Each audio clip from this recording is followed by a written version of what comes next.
اس کے بعد اللہ رب العالمین نے انسانوں کو اپنی بعض دیگر نعمتوں کی یاد دہانی کرائی اور کہا کہ تم غور کرو کہ کس طرح سے اور کیا ہم نے زمین کو اس طرح سے نہیں بنایا کہ وہ سمیٹی ہوئی ہے زندہ لوگوں کو بھی اور مردہ لوگوں کو بھی، زندہ چیزوں کو بھی اور مردہ چیزوں کو بھی، اور یہ کہ زمین میں ہم نے بڑے بڑے اونچے اونچے پہاڑ بنائے ہیں تاکہ اس کی وجہ سے زمین ساکن رہے اور تم زمین پر اپنی زندگی آسانی کے ساتھ بسر کر سکو، اور اسی طریقے سے اللہ نے تمہارے لیے پانی کا بھی انتظام کیا ہے تاکہ تمہاری زندگی باقی رہے۔ جو اللہ رب العالمین کی ان نعمتوں کا انکار کرتے ہیں، جھٹلاتے ہیں، ان کے لیے قیامت کے دن خرابی ہوگی، اور ان سے کہا جائے گا قیامت کے دن کہ جس جہنم کو تم جھٹلایا کرتے تھے اور ایمان نہیں لاتے تھے کہ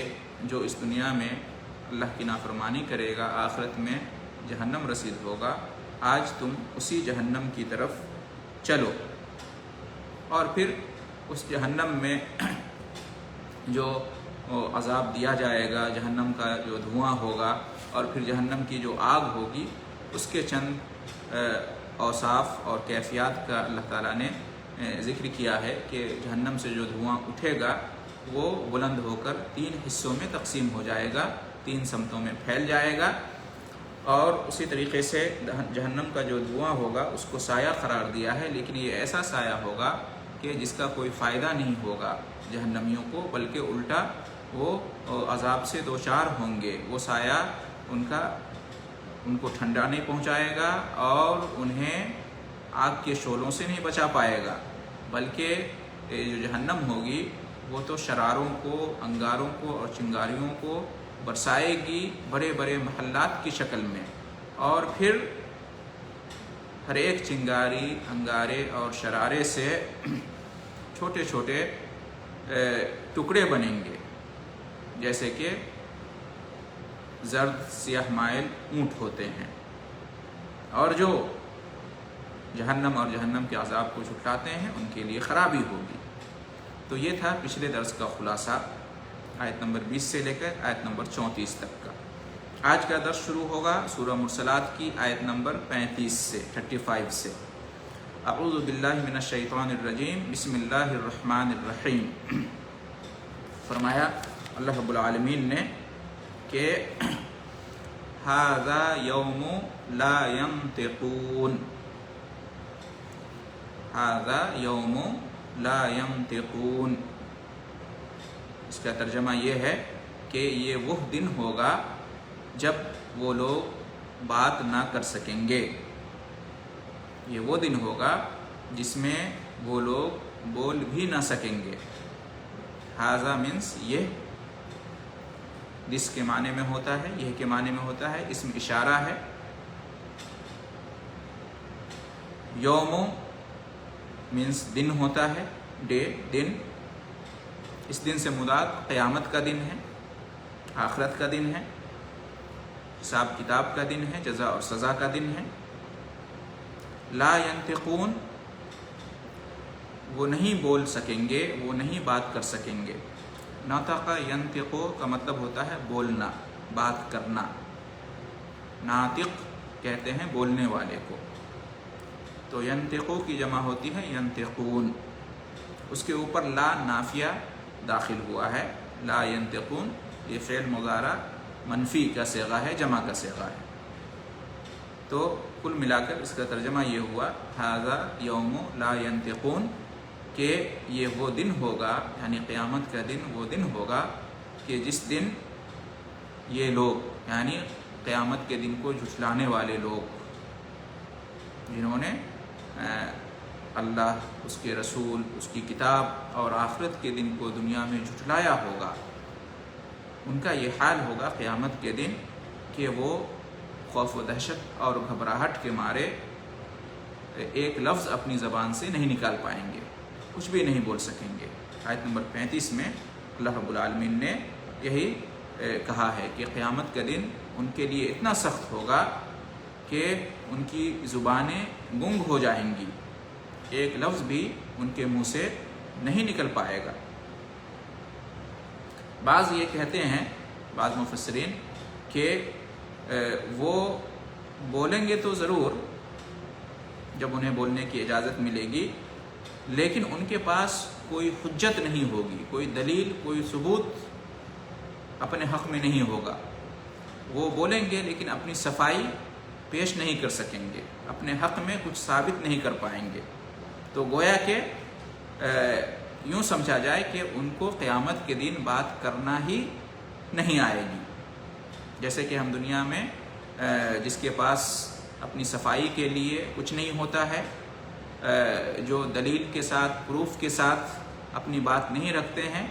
تو اور تسلی بخش جواب نہیں دے پاتے ہیں، تو ہم کیا کہتے ہیں کہ اس کی بولتی بند ہو گئی، وہ ہمارے سامنے بول نہیں پائے گا، وہ ہمارے سامنے بول نہیں سکا۔ تو وہی مراد ہے، ھذا یوم لا ینطقون، یہ وہ دن ہوگا جب وہ لوگ بول نہیں سکیں گے۔ تو یا تو حقیقت میں بول ہی نہیں سکیں گے جب اللہ کو کی طرف سے ان کو اجازت نہیں ملے گی بولنے کی، کوئی عذر پیش کرنے کی، یا اگر بعض حالات میں اگر ان کو اجازت ملی بولنے کی تو ان کے پاس بولنے کی کوئی چیز نہیں ہوگی، اور بول کے وہ اپنے حق میں کوئی فائدہ نہیں اٹھا لا پائیں گے۔ تو یہ ہے آیت نمبر 35 میں اللہ رب العالمین فرمایا ھذا یوم لا ینطقون۔ مفسرین نے یہ لکھا ہے کہ قیامت کے دن جب لوگ اللہ رب العالمین کے روبرو حساب کتاب کے لیے، جزا اور سزا پانے کے لیے کھڑے ہوں گے، تو اس دن کئی حالات سے گزریں گے لوگ، اور کئی احوال ہوں گے، کئی مواقف ہوں گے۔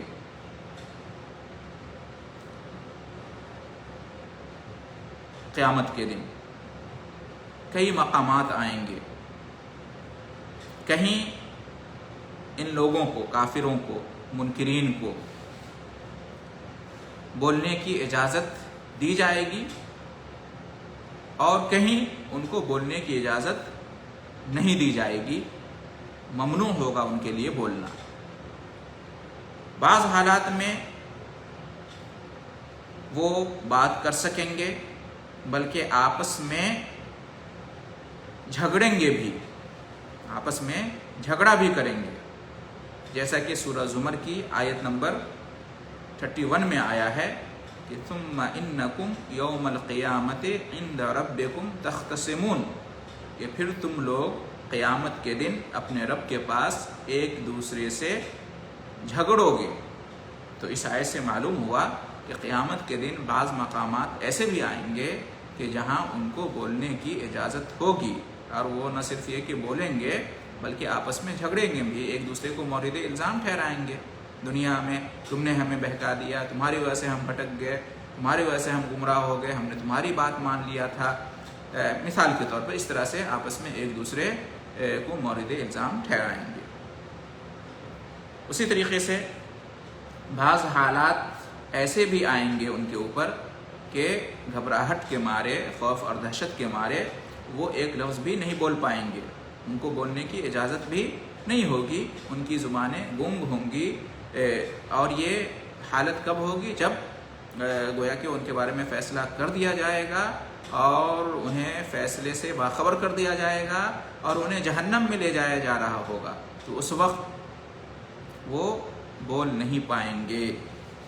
جیسا کہ یہاں پر آیت نمبر 35 میں ذکر ہوا ہے کہ ھذا یوم لا ینطقون، یہ وہ دن ہوگا کہ جس دن وہ بول نہیں پائیں گے۔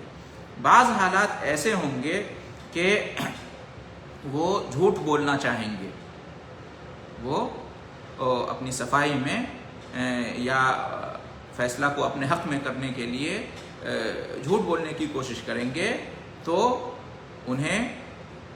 بولنے نہیں دیا جائے گا، بلکہ ان کے منہ پر، ان کی زبان پر مہر لگا دی جائے گی، اور ان کے خلاف ان کے ہاتھ اور پاؤں گواہی دیں گے، جیسا کہ سورہ یونس آیت نمبر 65 میں آیا ہے الیوم نختم علی افواہہم وتکلمنا ایدیہم وتشہد ارجلہم بما کانوا یکسبون،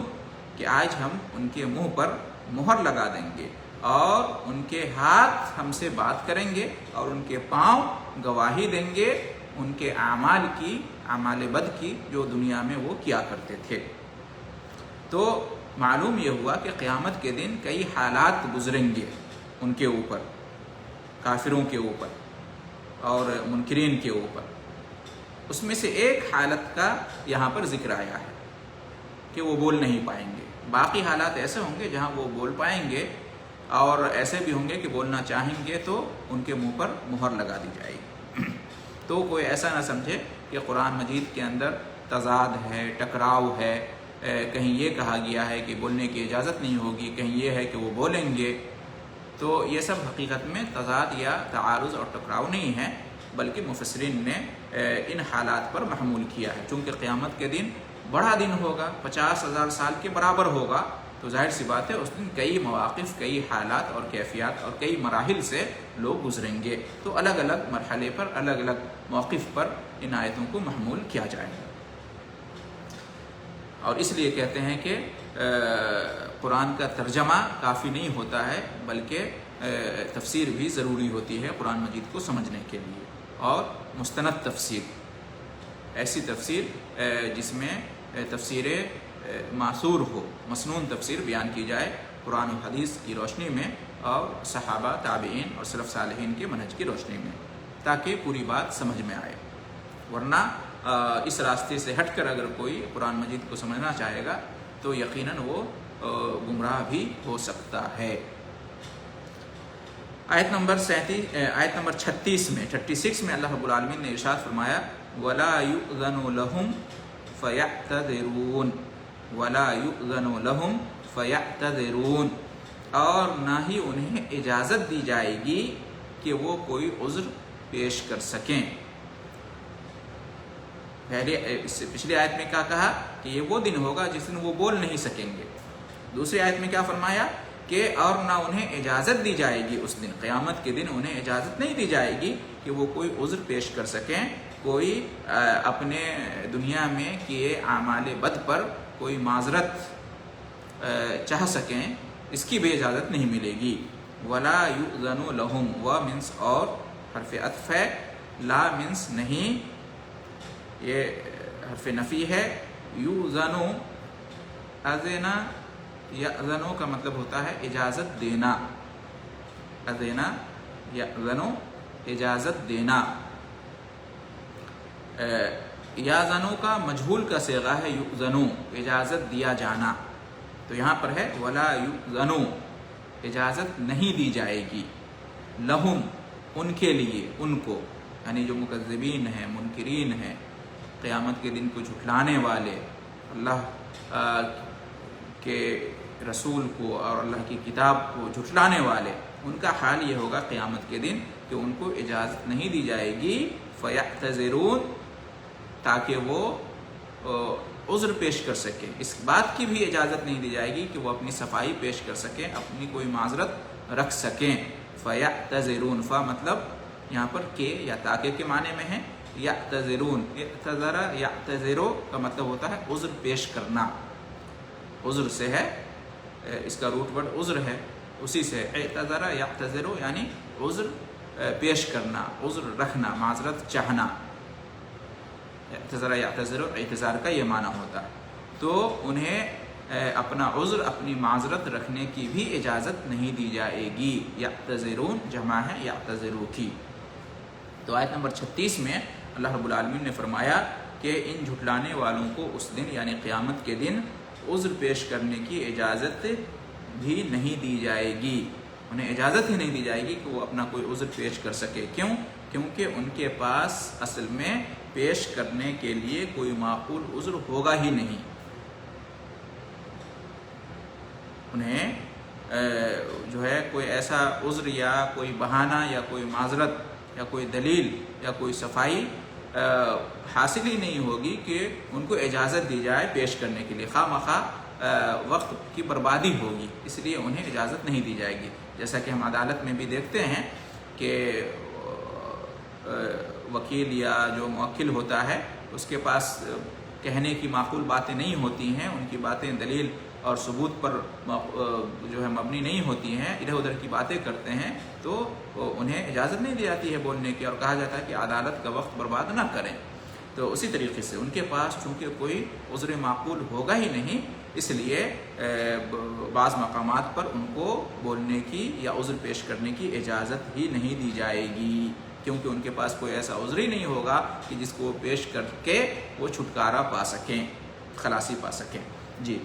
آیت نمبر 37 میں اللہ رب العالمین نے ارشاد فرمایا وَيْلٌ يَوْمَئِذٍ لِّلْمُكَذِّبِينَ۔ یہ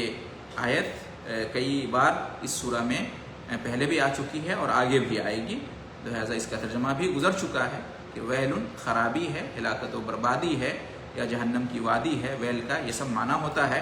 یوم اذن، اس دن، یوم مطلب دن، اور اذن جو ہے جب کے معنی میں ہوتا ہے۔ یوم اذن، اس دن خرابی ہوگی، ہلاکت و بربادی ہوگی، کس کے لیے؟ للمکذبین، لی مطلب کے لیے، حرف جر ہے، مکذبین جھٹلانے والوں کے لیے، مکذبین کہتے ہیں جھٹلانے والوں کو، مکذب کی جمع ہے، کذب یکذب، تکذیب کا مطلب تھا جھٹلانا، اسی کا اسم فاعل ہے مکذب، اسی کی جمع ہے مکذبین۔ تو ویل یومئذ للمکذبین، اس دن جھٹلانے والوں کے لیے خرابی ہوگی، یعنی قیامت کے دن خرابی ہوگی ان کے لیے جو دنیا میں اللہ کو، اس کے رسول کو، اس کی کتاب کو اور آخرت کے دن کو جھٹلایا کرتے تھے۔ آیت نمبر 38 میں 38 میں اللہ رب العالمین نے ارشاد فرمایا ھذا یوم الفصل، ھذا یوم الفصل جمعناکم والاولین، ھذا یوم الفصل جمعناکم والاولین، یہی فیصلے کا دن ہے، یہی فیصلے کا دن ہے، یا یہ ہے فیصلے کا دن۔ ھذا یوم الفصل، ھذا منس یہ، یوم دن، اور الفصل جو ہے فیصلہ، یوم الفصل فیصلے کا دن، ھذا یوم الفصل یہی ہے فیصلے کا دن، یا یہی فیصلے کا دن ہے۔ جمعناکم، ہم نے جمع کیا تم کو، والاولین، اور اگلوں کو، تم کو ہم نے جمع کیا اور تم سے پہلے جو لوگ دنیا میں آئے تھے اور گزر گئے ان کو بھی، تمام قوموں اور تمام امتوں کو ہم نے سب کو جمع کیا، اولین اور آخرین سب کو، اگلے پچھلے سب کو، اول آخر سب کو، پہلے اور بعد کے تمام لوگوں کو ہم نے جمع کر دیا ہے۔ یہ ہے جمعناکم والاولین، جمع یجمع، جمع کرنا، جمعنا ہم نے جمع کیا، جماعتوں کی جمع ہے، جمعنا ہم نے جمع کیا، کم تم کو، تم لوگوں کو، کا کی جمع ہے کم، والاولین اور کس کو؟ وہ مطلب اور، الاولین اول کی جمع ہے، اولین، اور پہلے لوگوں کو، یعنی اللہ رب العالمین نے فرمایا کہ یہ فیصلے کا دن ہے، یعنی قیامت کا دن، حساب کتاب کا دن، فیصلے کا دن، جزا اور سزا کا دن یہی ہے۔ اس دن کہے گا اللہ رب العالمین لوگوں سے، اور خاص طور سے کافروں سے، منکرین سے، جھٹلانے والوں سے، کہ یہی وہ قیامت کا دن ہے، یہی وہ فیصلے کا دن ہے جس کو تم جھٹلاتے تھے، دیکھو آج ہم نے تم کو بھی اور تمام لوگوں کو ایک ساتھ ایک میدان میں جمع کر دیا ہے۔ تم ہماری قدرت پر شک کرتے تھے، تم اس بات کو نہیں مانتے تھے کہ تمہیں دوبارہ زندہ کیا جائے گا اور اللہ کے سامنے حاضر کیا جائے گا، تمہارا حساب کتاب لیا جائے گا، تم اس کو بعید از قیاس سمجھتے تھے، تم اس کو نہیں مانتے تھے اور کہتے تھے کہ یہ عقل کے خلاف ہے کہ مرنے کے بعد دوبارہ زندہ کیا جا سکے گا، جبکہ انسان مرنے کے بعد مٹی میں مل جاتا ہے اور سر گل جاتا ہے اور ہڈیاں بوسیدہ ہو جاتی ہیں، کیسے دوبارہ زندہ کیا جا سکے گا؟ تم شک کرتے تھے، انکار کرتے تھے۔ دیکھو یہی وہ دن ہے، آج کا دن، فیصلے کا دن، کہ جس دن ہم نے تم کو بھی جمع کیا اور تم سے پہلے تمام لوگوں کو بھی جو آئے تھے ان کو بھی جمع کیا، یعنی ہم نے سب کو جمع کر دیا۔ تو آیت نمبر 38 میں اللہ رب العالمین نے یہی ارشاد فرمایا ہے کہ اس دن آخرت کو جھٹلانے والے کافروں سے کہا جائے گا کہ یہی وہ فیصلے کا دن ہے جس کا تم سے وعدہ کیا جاتا تھا، جس سے تمہیں ڈرایا جاتا تھا، لیکن تم نہیں مانتے تھے۔ دیکھو آج ہم نے حشر کے میدان میں تمہیں بھی اور تم ہی جیسے ماضی میں آخرت کے جھٹلانے والے لوگوں کو بھی جمع کر دیا ہے۔ اللہ رب العالمین فرمائے گا کہ ہم نے اپنے قدرت کاملہ سے فیصلہ کرنے کے لیے ایک ہی میدان میں سب کو جمع کر لیا ہے۔ یہ ہے ہماری قدرت جس کا تم دنیا میں انکار کیا کرتے تھے۔ اس کے بعد آیت نمبر 39 میں اللہ رب العالمین نے ارشاد فرمایا فَإِن كَانَ لَكُمْ كَيْدٌ فَكِيدُونِ فَإِن كَانَ لَكُمْ كَيْدٌ فَكِيدُونِ، پس اگر تمہارے پاس کوئی تدبیر ہے تو کر گزرو۔ یعنی آج جو نتیجہ تمہارے خلاف آیا ہے یا آنے والا ہے، جو فیصلہ تمہارے خلاف آیا یا آنے والا ہے، اگر تم اس کو بدلنے کی کوئی تدبیر کر سکتے ہو تو کرو، کوئی چال چل سکتے ہو تو چلو۔ اللہ رب العالمین انہیں چیلنج کرے گا، یعنی تم ایسا نہیں کر سکتے۔ فَإِن كَانَ لَكُمْ كَيْدٌ فَكِيدُونِ، اگر تمہارے پاس کوئی تدبیر ہے تو کر گزرو، کوئی چال چل سکتے ہو تم تو چل لو۔ مطلب پس، ان کا معنی ہوتا ہے اگر، اف کانا لکم تمہارے لیے، کانا ہے لکم تمہارے لیے، لکا کی جمع ہے لکم، تمہارے لیے، کیدن کوئی چال، کوئی تدبیر، کوئی حیلہ، کوئی بہانہ، کوئی راستہ، کوئی طریقہ، فکیدون میرے خلاف، اگر تمہارے پاس کوئی چال ہے تو چلو۔ فکیدون، کیدو جو ہے یہ امر کا صیغہ ہے، تدبیر کرو، چال چلو، اور کیدون میں جو نون لگی ہوئی ہے اصل میں کیدونی تھا، یعنی اللہ رب العالمین فرمائے گا ان سے کہ میرے خلاف کوئی تدبیر، میرے فیصلے، میں نے جو نتیجہ دیا ہے تمہارے خلاف، اس کے خلاف اگر تمہارے پاس کوئی چال ہے، کوئی تدبیر ہے تو تم چلو، تم اس کو اختیار کرو، یعنی تم نہیں کر سکتے ہو۔ یہی فرمایا فَإِن كَانَ لَكُمْ كَيْدٌ فَكِيدُونِ، اپنی نجات کے لیے، جہنم سے آزادی کے لیے، عذاب سے چھٹکارا پانے کے لیے اگر کچھ تم کر سکتے ہو تو کر ڈالو، یعنی تم ایسا نہیں کر سکتے۔ مفسرین لکھتے ہیں کہ اس طرح کا جو انداز بیان ہے یہاں پر وہ کیوں ہے؟ کہتے ہیں کہ جہنمیوں کو معنوی اور نفسیاتی عذاب میں مبتلا کرنا ہے،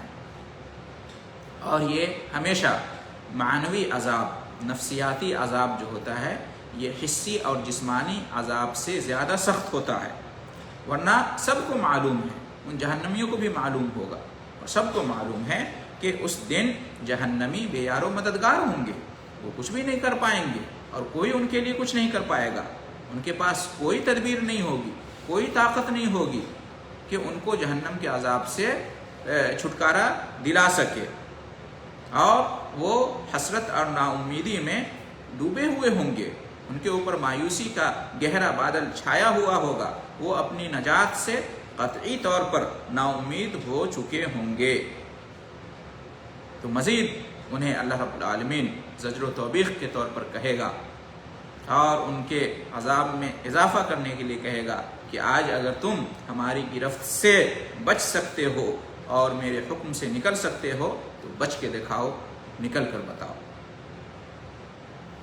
تو اسی کو کہا فَإِن كَانَ لَكُمْ كَيْدٌ فَكِيدُونِ۔ آیت نمبر 40 میں اللہ رب العالمین نے ارشاد فرمایا کہ وَيْلٌ يَوْمَئِذٍ لِلْمُكَذِّبِينَ۔ ایک بار پھر یہ آیت آئی، پہلے بھی آ چکی ہے، آگے بھی آئے گی، جس کا ترجمہ یہ ہے کہ خرابی ہوگی اس دن جھٹلانے والوں کے لیے، ان کافروں کے لیے جنہوں نے دنیا میں اللہ، اس کے رسول، اس کی کتاب اور آخرت کے دن کو جھٹلایا، ان کے لیے خرابی ہوگی قیامت کے دن۔ آیت نمبر 41 میں 41 میں فرمایا ان المتقین فی ظلال وعیون، بے شک متقی لوگ سایوں اور چشموں میں ہوں گے۔ ان المتقین بے شک متقی لوگ فی ظلال و عیون سایوں میں اور چشموں میں ہوں گے. یہاں سے اللہ رب العالمین اب ان ایمان والے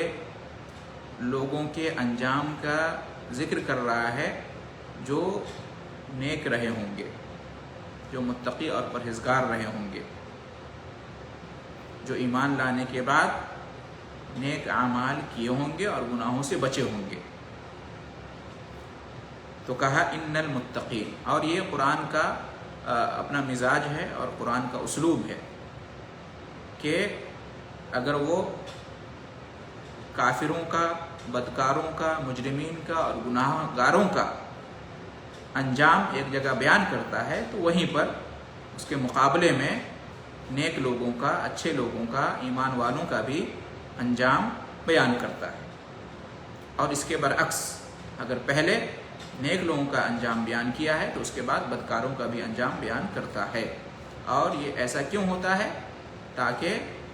جو قرآن پڑھنے والے ہیں، قرآن سننے والے ہیں، ان کے دل میں ایک طرف خوف بھی بیٹھے جہنم اور اس کے عذاب کا، اور دوسری طرف امید بھی پیدا ہو جنت اور اس کی نعمتوں کا. تو دیکھا آپ نے یہاں پر اللہ رب العالمین نے جہنمیوں کا ذکر کیا،